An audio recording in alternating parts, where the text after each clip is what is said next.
7 years after I disappeared, my sister found my name on the organ donor registry. She stood in the transplant center, staring at the paperwork in the nurse's hands. Her brows knit as she looked at the photo attached to the file, along with the name I used to go by. "Where is he?" she asked. "He's in hospice on the 12th floor," the nurse answered quietly. "Today is the last day he'll still be conscious. The surgery is scheduled for tomorrow morning." Her expression turned cold as she headed upstairs. The moment she pushed open the door, she saw me sitting on the bed, writing my final letter. Landon. I looked up at her and smiled faintly. "You must have the wrong person, Ms. Bennett. My name is Jay Mercer, not Landon Bennett." She stepped toward the bed, her tone rigid. "Come home. Apologize to Mason, and I'll hire the best specialist in the country for you. That won't be necessary." I didn't even look up again as I signed the last line of the organ donation papers. I didn't do anything wrong. I'm not apologizing to anyone. After a long silence, Sherry Bennett let out a cold laugh. "You really haven't changed. 7 years later, and you're still pretending to be innocent." Her eyes narrowed, scanning me. "You're sick? What kind of illness needs surgery?" I smiled faintly. "Stage 4, glioblastoma, brain cancer." I glanced at the donation papers beside me. I figured my organs would do more good saving people than rotting underground. Something flickered across Sherry's face, but it vanished instantly, replaced by that same icy look. "Cut the act. Do you think playing pathetic is going to make me feel sorry for you?" Her gaze swept over the small hospice room, taking in the peeling walls, the worn folding chair, and the dying flowers by the window. "So life didn't work out after you left home? If you hadn't done those disgusting things back then, maybe you wouldn't have ended up like this." I lowered my eyes to my hands, now so thin, every bone showed clearly beneath the skin. I said nothing. "Landon." She said my old name softer this time, her voice cracking. "Are you really that sick?" I looked at her without blinking. "Why do you care, Ms. Bennett?" "Because I'm your sister." "No." My voice stayed calm. "Your brother died 7 years ago." Her face went pale with anger. "You really hate me that much? After everything that happened?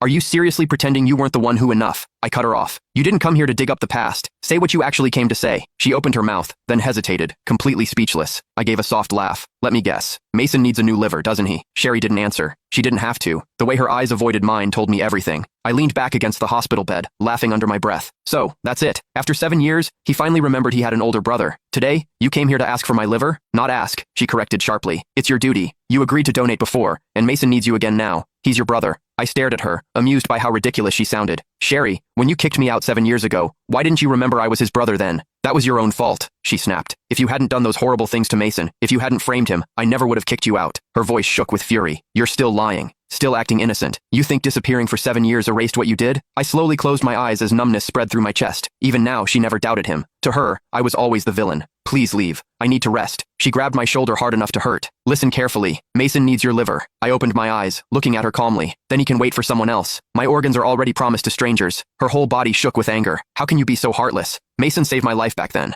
Without him, the Bennett family wouldn't even exist today, and you're nothing but an ungrateful parasite." I didn't answer, only turning my head toward the window. "Landon, let me make this clear," she said coldly as she released me. "If you refuse to save Mason, I won't let you have peace. I'll use every connection and every penny the Bennett family has to keep you alive. You'll spend the rest